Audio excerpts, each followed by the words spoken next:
You're listening to Radio DMG.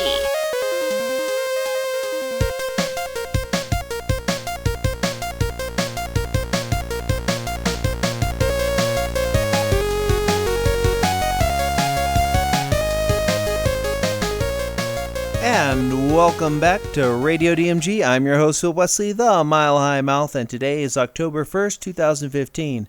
Yeah, I was supposed to have this out yesterday, but there were Amiibo restocks. Ladies and gentlemen, Toys R Us, Best Buy, GameStop, etc., all restocking rare and unusual Amiibo. So, we actually got a few of these. So, there's a video up of an unboxing for Little Mac, and one that will be going up of Captain Falcon. And then hopefully next week, Animal Crossing Villager, and who knows what else. So, that's a thing, ladies and gentlemen. So, if you're following Area DMG, which you should be, if you're following Radio DMG, you should be following Area DMG. That's where a lot of video content goes. Go to Area DMG, that's areadmg.com, and you can check all that stuff out. Anywho, so that's been pretty much it. For today's episode, we have an interview that we did with Peggy O'Neill at Non-DesCon 2015. And we're just going to go ahead and get that out of the way for y'all. So sit back, listen closely, and let's go ahead and cue the music.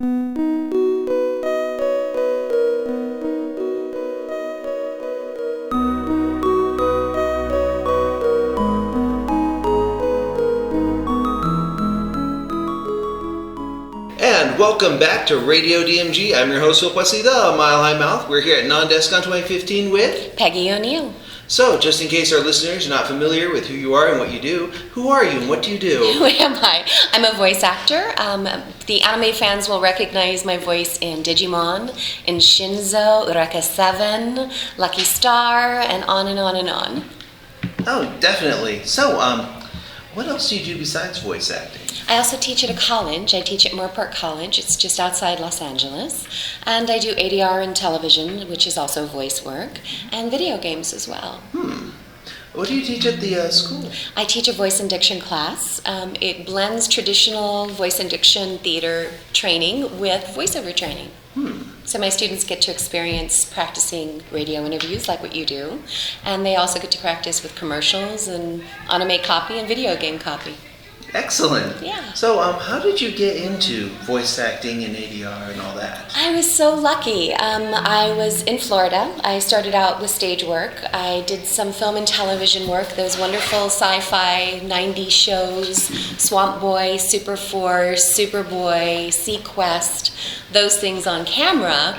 And one of the directors that I had worked with had an actress in a show that he'd cast because the producer liked her. She was a Playboy playmate. And she was lovely, but she had this very strange rhythm to her voice. She would talk a little like this, and she was supposed to be a CIA agent, and it didn't really quite work for the show. So he's like, what am I going to do? I have to replace this whole performance vocally, because she looked amazing. So the director who I'd worked with on camera thought, oh, I'm going to try Peggy. So they brought me into the studio, and it was my first time dubbing, doing ADR, and I replaced her performance vocally.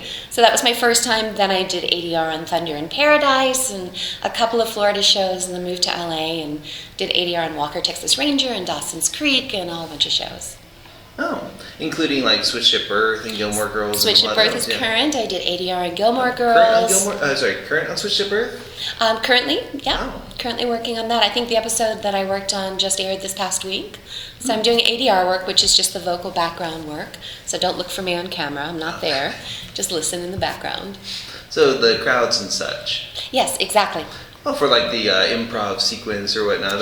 Because like somebody over here watches this show. Yes. Well, for any kind of 1 hour drama or movie, all of the actors in the background that you see behind the principal actors, they're actually silent when they're shooting. So they're pantomiming as if they're in a restaurant eating and talking, but on set they're actually not talking at all. So it's a very weird experience to be a background actor.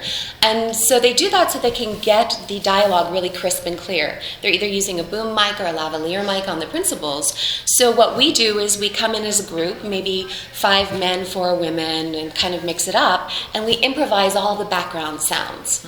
So that's what we do. Since you've worked in a variety of different states, like Florida and California. I grew up in Florida. Yeah, so I grew up in Florida and worked there for many years, and it was the third market for film and television at the time. I was in my early 20s, so I was super lucky, got to do some film and TV. But then it kind of dried up. It went to Wilmington, North Carolina, and Vancouver, so it kind of moves around. You've got your standards, LA and New York filming, but then they go to the right-to-work states because it's less expensive to shoot there. So I worked there until that work kind of dried up, and I had a choice between New York and LA. I grew up in Florida. I'd only seen snow once in my life, so it was a no-brainer. So I moved to Los Angeles. So what would you say the challenges are working in those different markets? Oh gosh, they all have their own unique challenges. Los Angeles is a huge city. It's really difficult to find your niche. So again, I was lucky that many of the directors I'd worked with on shows in Florida were kind enough to bring me in on ADR in their shows once I moved to LA. So it's hard if you've not already made contacts to get started there, because you're like, oh my gosh, it's so huge. Where do I even begin? So a lot of people get overwhelmed with that. I think New York is just really challenging to shoot there. It's so hard and it's so expensive. Florida, there's just not a lot of work to go around.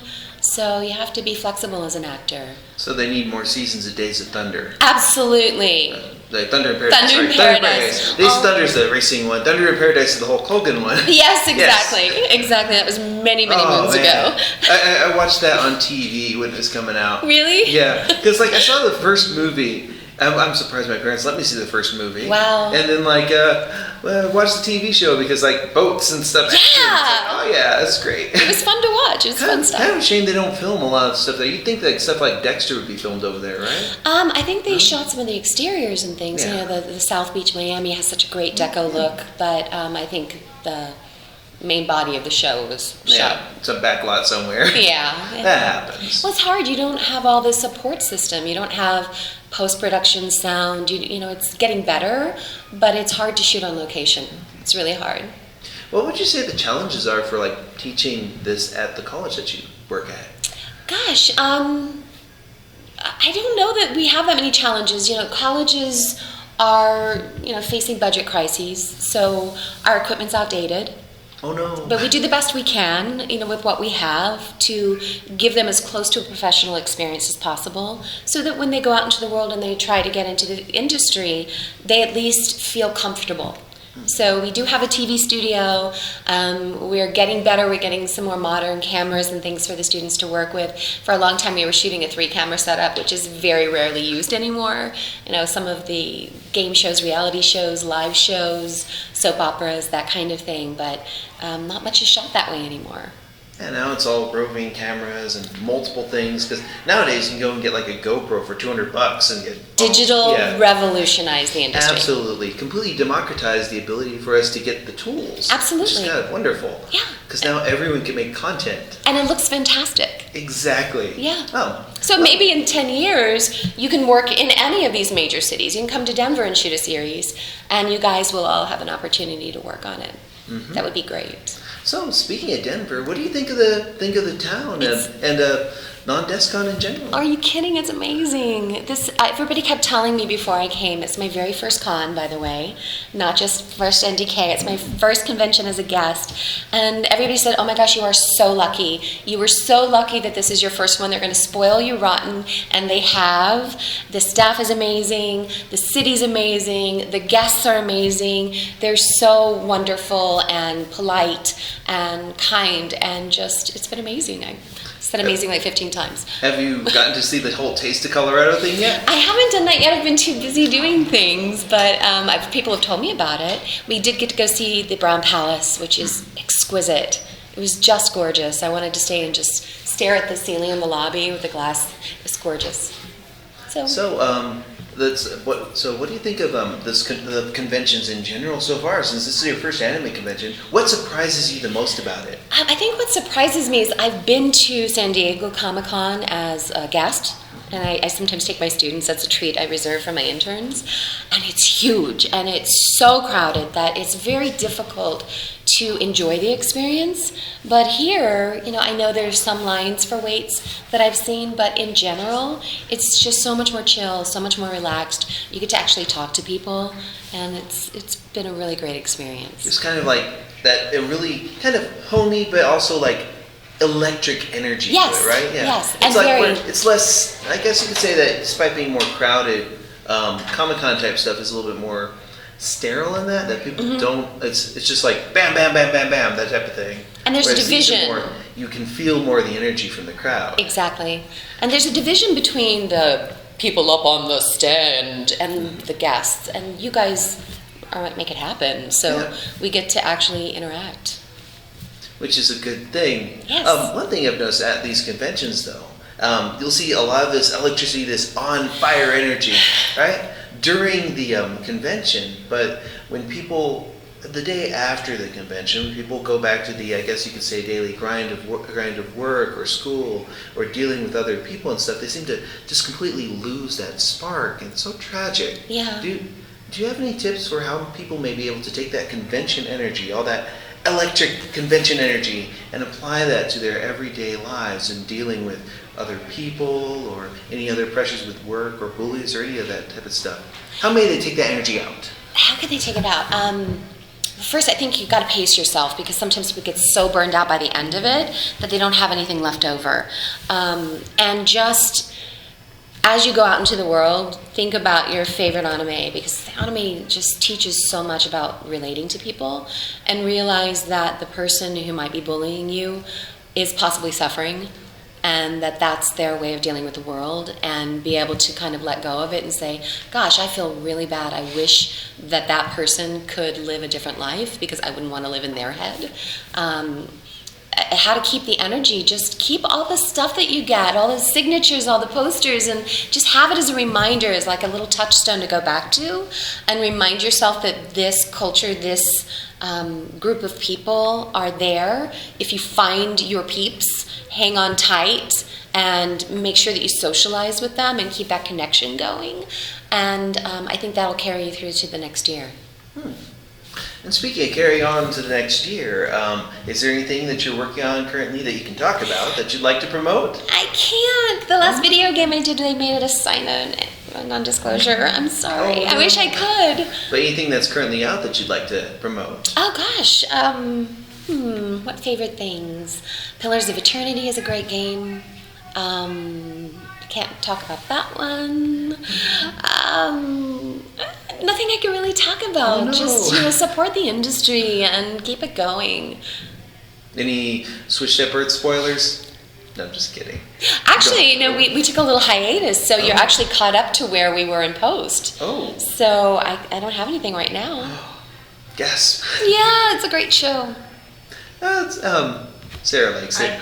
Yeah. I like the first couple seasons of that, and then they got kind of a little, I was like, I'm not sure I like this character. It's gone off the deep end. Oh, dear. Some stuff. Grey's Anatomy. Yeah. Well, Grey's Anatomy, the soundtrack's amazing. It keeps you watching just for that, Yeah. I think. Yeah. Well, I think everybody has fractured families anymore. So I think anything that takes a look at how do you deal with reconstructing a family from fragments and pieces that people bring into their new group, I think it's a really wonderful thing to explore. Yeah, especially since, the whole idea of the nuclear family, it doesn't really exist anymore. Nowadays, there's family of birth, family of choice, that type of thing. We've come a long way since Leave It to Beaver. Definitely a long way. Oh, definitely. Well, thank you so much for the interview. Thank you. I really appreciate it. You're welcome. This has been Philip Wesley, the Mile High Mouth. I'm here at Non-Descon 2015 with Peggy O'Neill. And thank you for listening. Good night, and you are now caught up.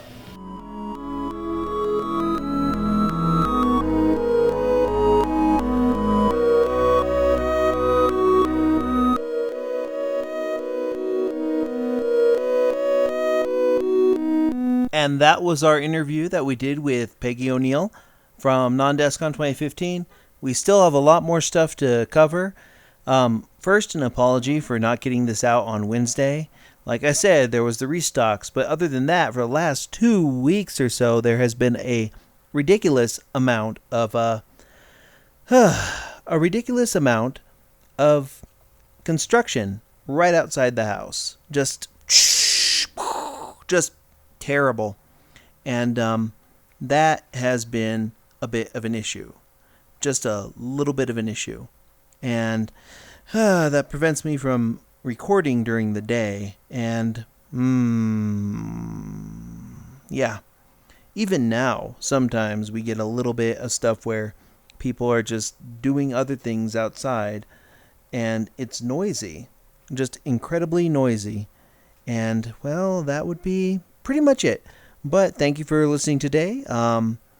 If you like our show, go ahead and keep listening to it. I think we're on iTunes. You can probably rate us on there. And check out dmgice.com. Check out our Facebook. Check out our Twitter. Check out all of that awesome, awesome content.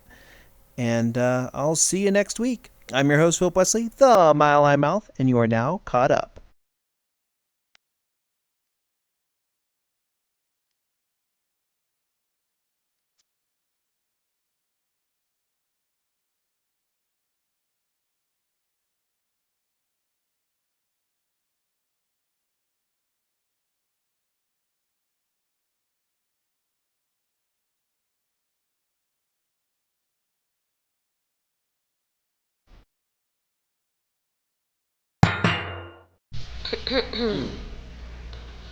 And welcome back to...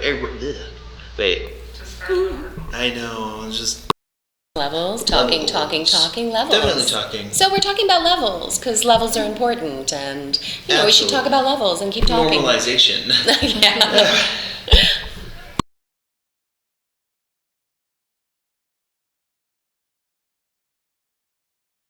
Morning, Maya.